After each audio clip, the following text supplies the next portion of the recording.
Remember when every driveway had a Meteor or a Parisienne? When gas was cheap, engines were huge, and your car said everything about who you were? Those cars are gone now, but the memories, they're still idling in our minds.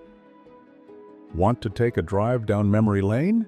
The 1970s were the last great decade of the classic Canadian car. Big engines, chrome bumpers, bench seats, wide enough to fit 6 people. These weren't just transportation, they were freedom, status, and identity all rolled into one steel package. But here's what made Canadian cars special. We had our own brands, our own models that you couldn't get in the States. Mercury Meteors, Pontiac Acadians, Plymouth Valiants with a slant-six engine that would run forever. These were distinctly Canadian automobiles built for Canadian winters, Canadian highways, and Canadian families. The 70s were also the end of an era. The oil crisis hit, emissions regulations came in, safety standards changed everything. The massive V8s started disappearing. The unique Canadian models got discontinued. By the 80s, the automotive landscape had completely transformed. But for those of us who lived through it, who learned to drive in these cars, who took our first dates in them, who loaded up the family for trips to the cottage, these cars are more than just vehicles. They're time machines that take us back to when life was simpler and the road stretched out forever. In this video, we're counting down 10 cars that ruled Canadian streets in the 1970s, but no longer exist. Not just any cars, the ones that defined the decade, that everyone's dad or uncle or neighbor drove. Some of these will hit you with instant nostalgia. Some you might have forgotten completely. And all of them will make you wish you could take one more drive. Before we fire up the engine, hit that like button and subscribe. We've got 10 cars to cover, and trust me, every single one is worth remembering. Let's hit the road. Car 1, Mercury Meteor. Let's start with the Mercury Meteor, because if you grew up in Canada in the 70s, these were everywhere. The Meteor was a uniquely Canadian car, sold exclusively in Canada from 1949 to 1976. It was Mercury's mid-range offering, slotted between the Comet and the Marquis. And in the 70s, it was the car your dad drove to work, your mom drove to the grocery store, and you learned to drive in. The early 70s Meteors were big, comfortable, and reliable. The Rideau model was the base trim. The Montcalm was the mid-level. And if your family was doing well, you had the Lemoyne with its upgraded interior and extra chrome. These cars had presence. Long hoods, wide grills, chrome bumpers that could survive a parking lot bump without a scratch. The interiors were all vinyl and velour, with bench seats front and back. You could fit 6 adults comfortably, 7 if you squeezed. Under the hood, you'd typically find a 302 or 351 cubic inch V8. Not the most powerful engines, but reliable and easy to work on. Your dad could tune it up in the driveway with basic tools. The Meteor was discontinued in 1976 as Ford rationalized its Canadian lineup. It was replaced by the Mercury Marquis, which was just a rebadged Ford. The unique Canadian identity was gone. But for those who drove them, Meteors represented solid, dependable Canadian transportation. They weren't flashy, they weren't fast. But they got you where you needed to go, and they did it with dignity. Car 2, Pontiac Parisienne. The Pontiac Parisienne was the full-size Pontiac that Canadians got instead of the Bonneville. From 1958 to 1986, the Parisienne was a staple of Canadian roads. In the 70s, it was the car that said you'd made it. Bigger than a Catalina, more luxurious than a Laurentian, the Parisienne was the top of the Pontiac line in Canada. These were massive cars. The 70s models stretched over 18 feet long and weighed 2 tons. They had presence. When a Parisienne pulled up, people noticed. The styling was classic 70s GM. Long hood, short deck, wide stance, chrome everywhere. The split grille that was distinctly Pontiac, and those hood ornaments that caught the light just right. Inside, you had space for days. Bench seats front and back, power everything if you optioned it right, air conditioning that could freeze you out even in July, and that distinctive GM smell, vinyl, carpet, and possibility. Engine options ranged from the 350 cubic inch V8 to the massive 455. The 455 Parisienne could move despite its size. Not fast by today's standards, but impressive for a 2-ton luxury cruiser. The Parisienne was the car for long highway drives. Smooth, quiet, comfortable. You could drive from Toronto to Thunder Bay and arrive feeling fresh. The suspension soaked up every bump. The big V8 hummed along at highway speeds, barely breaking a sweat. These cars disappeared in 1986 when GM discontinued the B-body platform. The Parisian name died with it, but for those who owned them, they represented Canadian luxury and comfort. Car 3. Plymouth Valiant. The Plymouth Valiant was the working man's car, and it was damn near indestructible. Sold in Canada from 1960 to 1976, the Valiant was Chrysler's compact offering. But calling it compact is misleading. These were substantial cars, especially by today's standards. What made the Valiant legendary was the slant-six engine. The 225 cubic inch inline-six that was tilted 30 degrees to fit under the hood. This engine was bulletproof. It would run forever with minimal maintenance. Stories abound of Valiants with 300,000, 400,000, even 500,000 kilometers on the original engine. The 70s Valiants were simple, honest cars. No frills, no pretense, vinyl bench seats, AM radio, manual steering and brakes on the base models. But they were reliable, economical, and tough. The styling was conservative, boxy, upright, practical. The Duster variant added some sportiness with its fastback roofline and optional V8 engines. But most Valiants were four-door sedans in beige, brown, or green. These were the cars that taxi companies bought by the fleet, that driving schools used for lessons, that families kept for decades because they just wouldn't die. The Valiant was discontinued in 1976, replaced by the Volare. But the Volare was plagued with rust and reliability issues. The Valiant's reputation remained untarnished. For those who drove them, Valiants represented honest, dependable transportation. They weren't exciting, but they were there when you needed them every single time. Car 4. Ford Torino. The Ford Torino was the muscle car for the masses, and in the early 70s, it was everywhere. Named after the Italian city of Turin, the Torino was Ford's mid-size offering from 1968 to 1976. In the early 70s, before the oil crisis killed the muscle car era, the Torino GT with its 429 Cobra jet engine was a legitimate performance machine, but most Torinos weren't GTs. Most were base models or Grand Torinos, family cars with V8 engines that could still move when you needed them to. The styling was aggressive. Long hood, short deck, wide stance. The fastback models looked fast even standing still.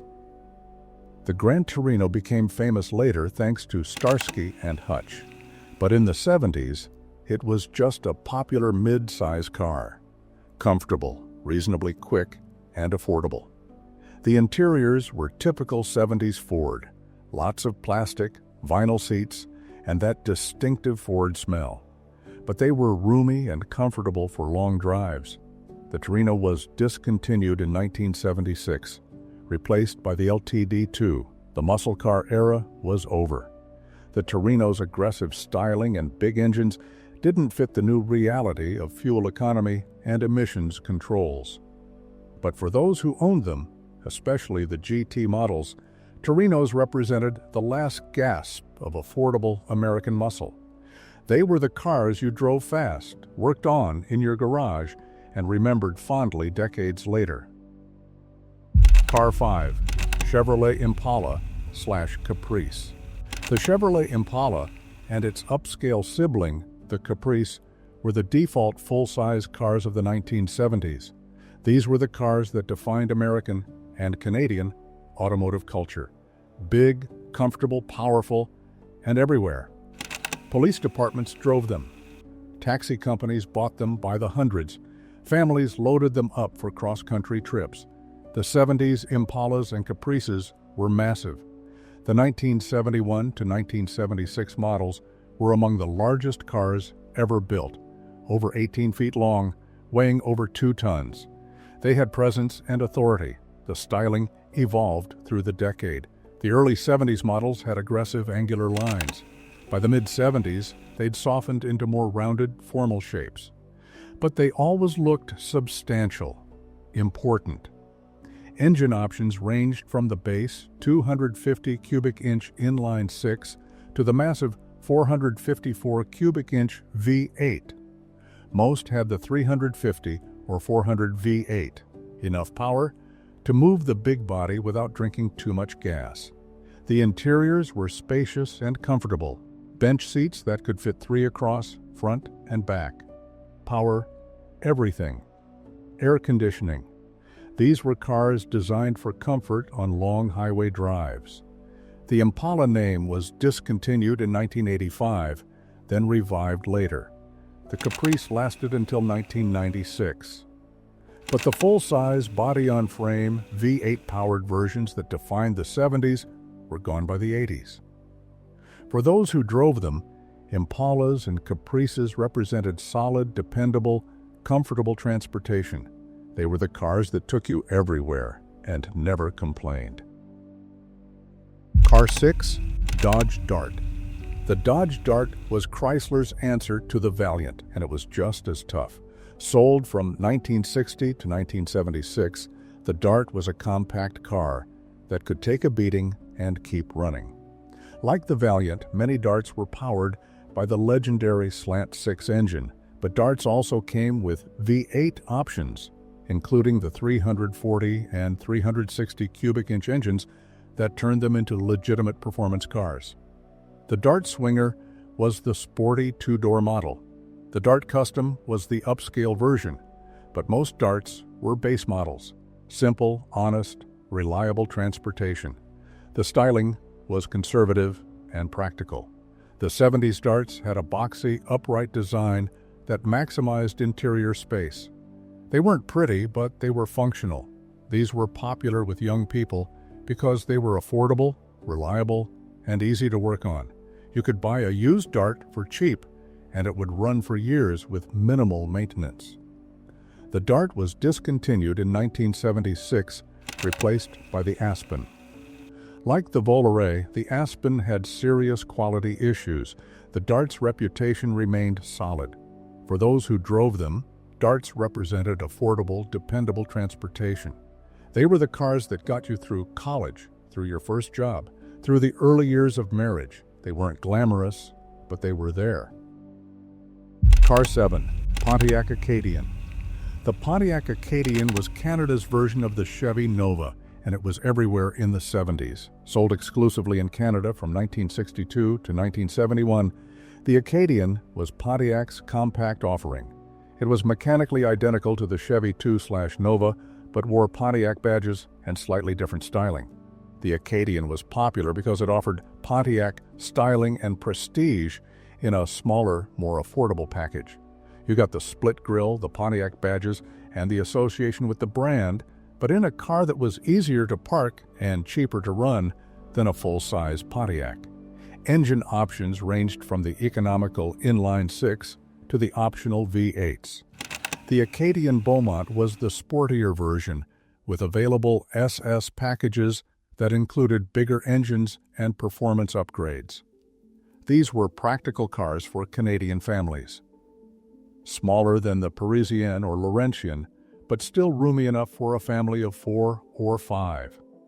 Economical enough for daily driving, but with enough power for highway trips.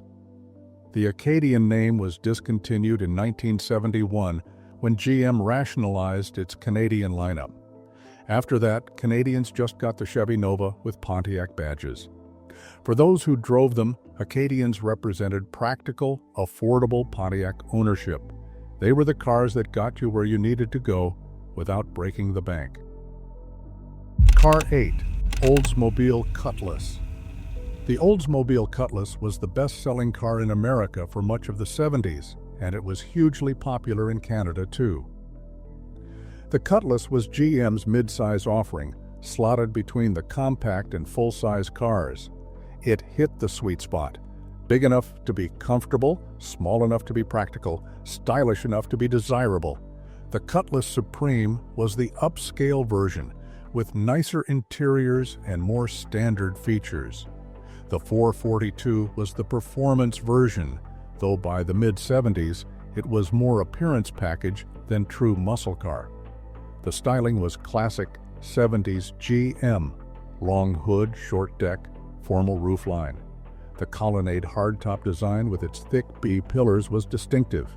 These cars looked substantial and expensive. Engine options ranged from the base V6 to various V8s.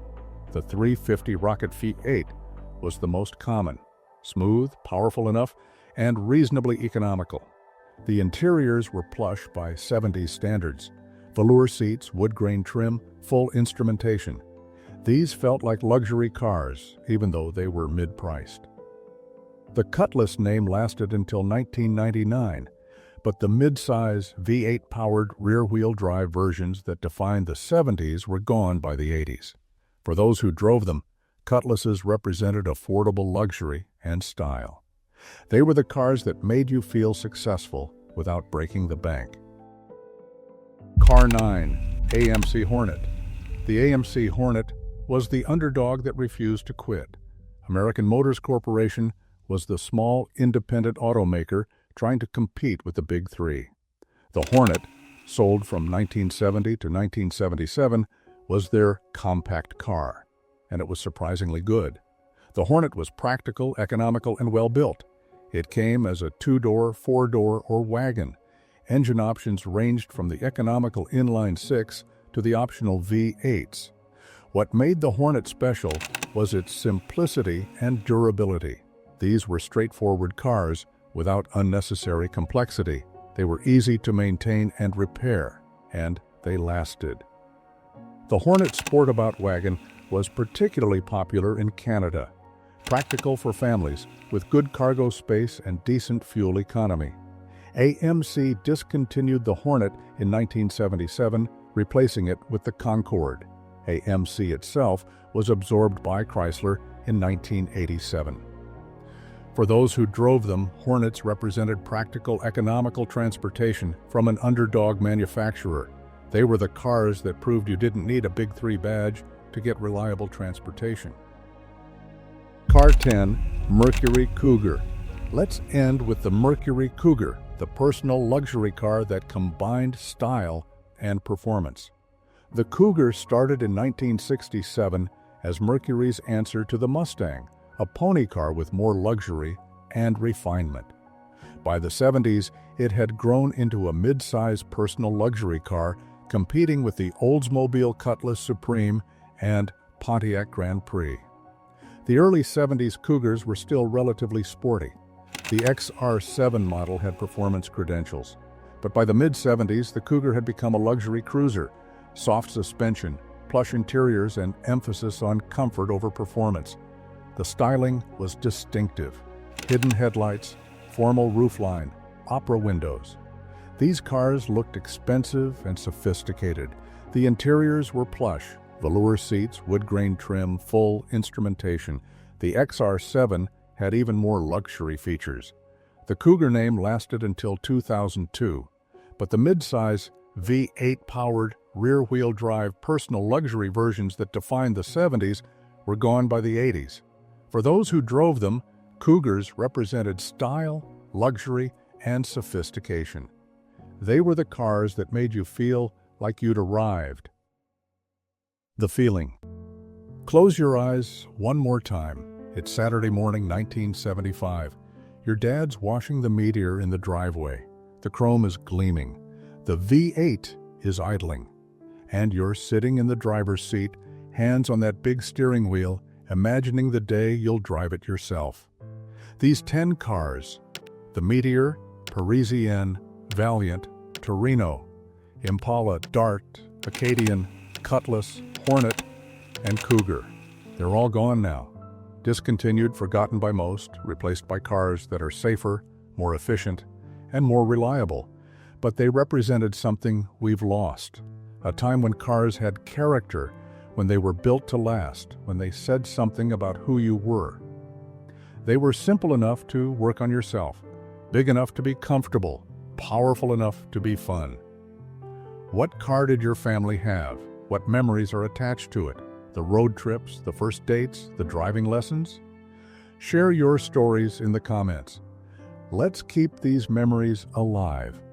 If this video took you back, hit that like button and subscribe. Share it with someone who remembers when cars were cars, because these memories matter.